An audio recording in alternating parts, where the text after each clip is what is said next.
Kuvaki alone will not break through Celestia's defenses, let alone challenge the heavenly principles. The heavenly principles are no doubt accustomed to combating the power of the light realm, and elemental energy is simply the power of the human realm, converted to that form by the heavenly principles themselves. Any attempt to use this power against its creator would be a futile endeavor. For now, therefore, we have set our sights on the form of energy associated with the third descender and the stellar linchpins. This may hold the potential to allow Mistleton to contend with the heavenly principles. You could say that by reverse engineering the stellar linchpins to extract the energy within, we have obtained a source of anti-Celestia energy.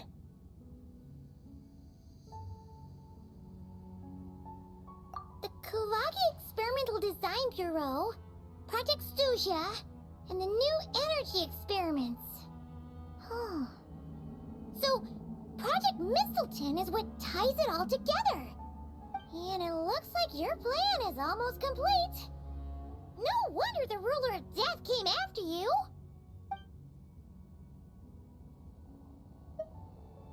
Her Majesty the Tsaritsa has embarked upon an expedition to vanquish a monster.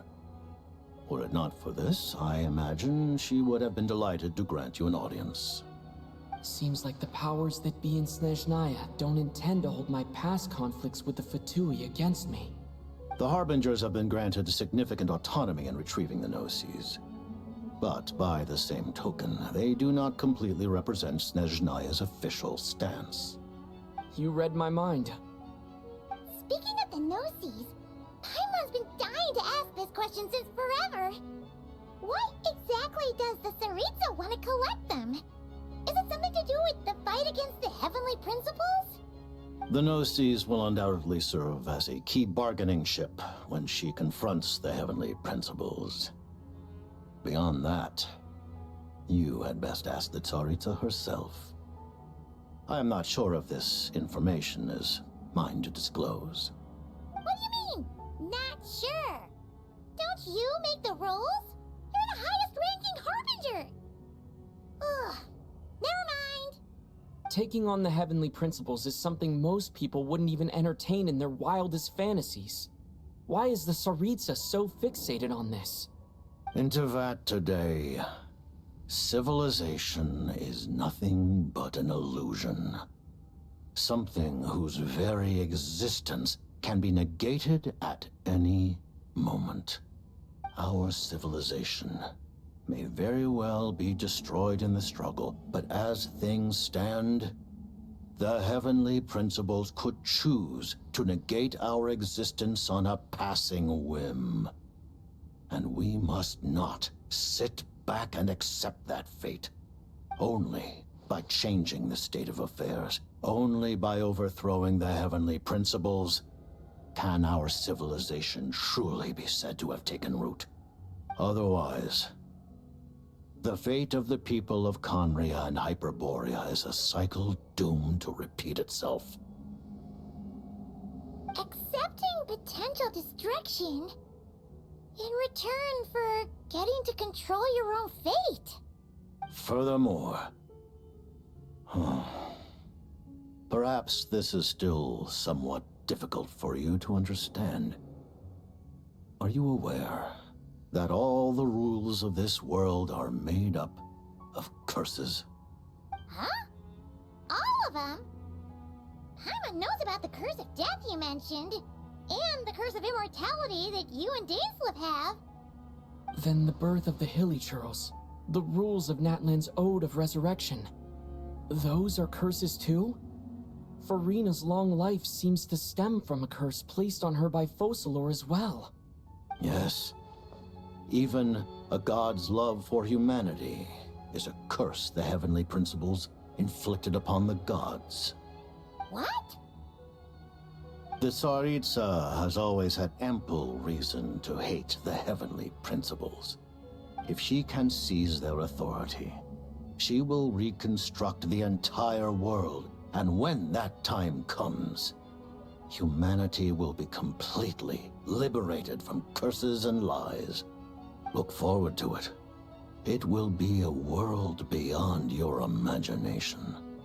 Though the ordinary people of Snezhnaya may not understand these details, in this frigid land locked in a ceaseless struggle against the environment, in this nation to which the gods have never shown favor, we all believe that standing in solidarity with the Tsaritsa in our shared struggle will surely usher in a new and better world.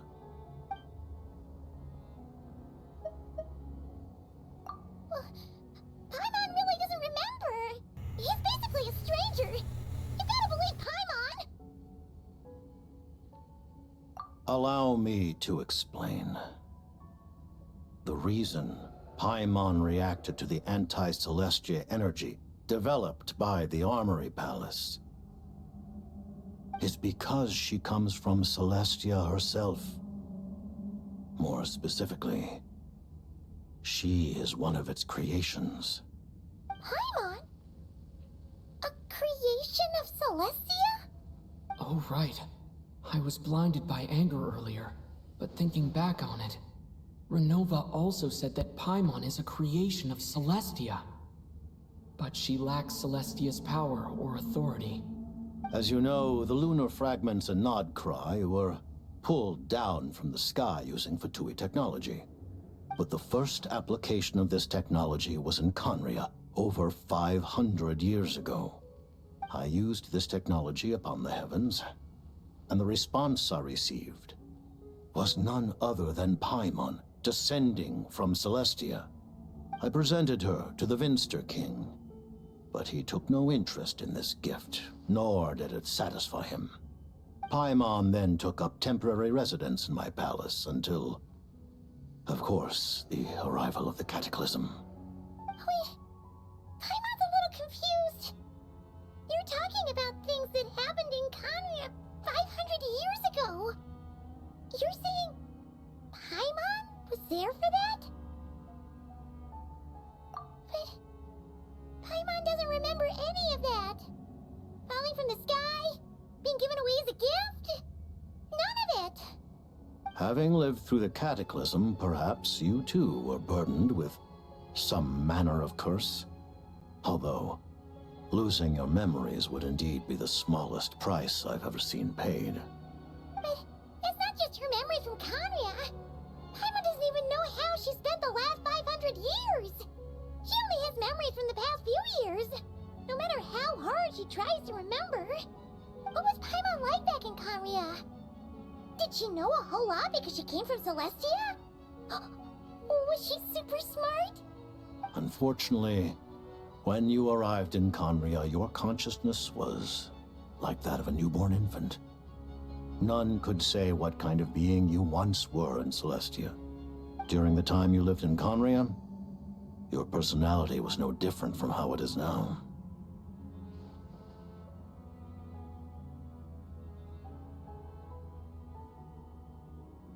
Aw, man!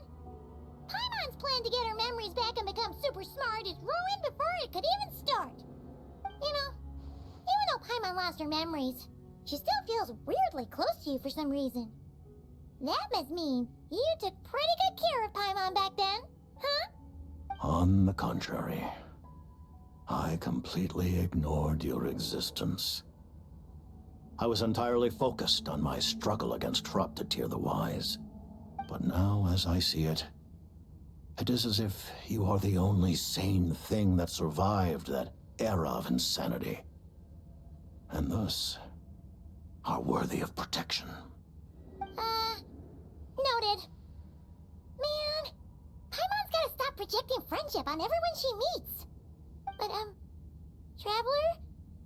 Even though you know Paimon's some creation of Celestia now, you still want her, right? You're not going to abandon her? Oh, phew! That's a relief. Paimon's just learning about this, too. She's barely even processed it. Anladım kardeş.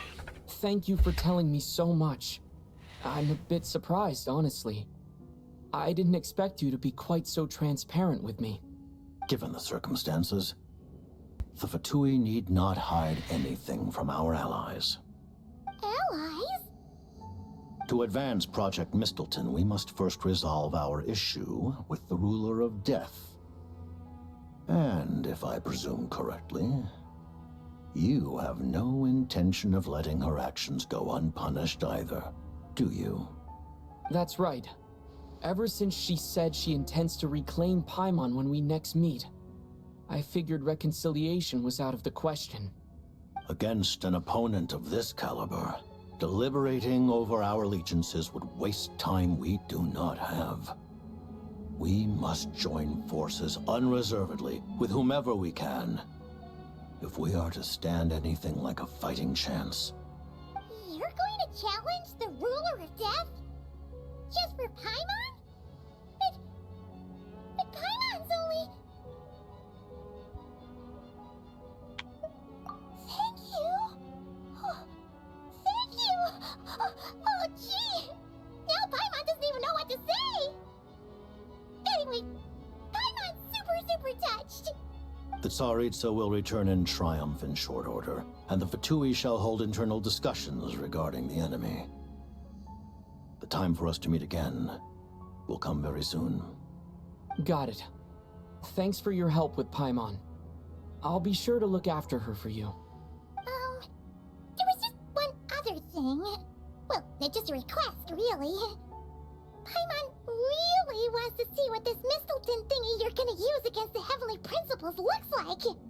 Of course, Paimon knows it's top secret and stuff, but she just had to ask. It's okay if the answer's no.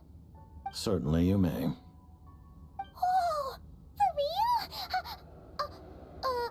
Actually, maybe it's best not to. What if her nova suddenly pops up again? She might take this chance to... While the technology is not yet fully developed, it has nevertheless reached the stage where Celestia's creations are unable to damage it. In that regard, you may rest assured. Oh. Wow. No wonder Paimon felt so out of sorts recently, even though it was super far away. Alright then. Paimon's ready to take a sneaky peek at this top secret super weapon.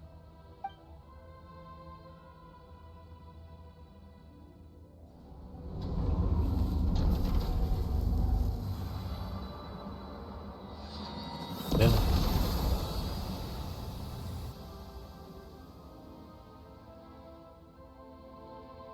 Ist das nicht der Speer, den die Tsaritsa?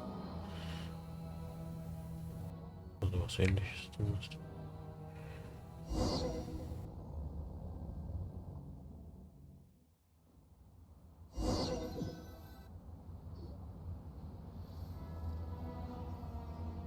Huh? Oh, hey there, Odette! Paimon? You're okay. Oh, thank goodness. You look well. Have you recovered? Long story short, yep, Paimon's all better. What are you doing here? Were you waiting for us? That's right. When I woke up, I wanted to go in after you, but the guards had woken up as well. It would have been tough to take them on alone, and there was no easy way to sneak past them. So I returned the way I came and waited for you here. It was thanks to you that my soul found its way back to my body so quickly. Thank you. Huh. That actually worked? Nice. I just figured I'd try my luck when that ominous feeling struck me. Really, you should be thanking this thing instead. Anyway, and now that things here are all taken care of, I have other things I should get back to.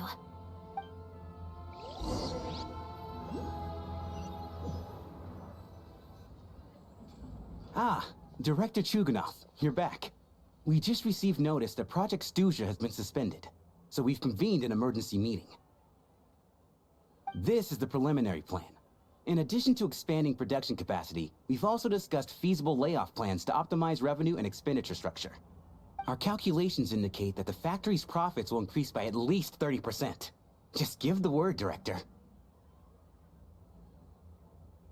That won't be necessary.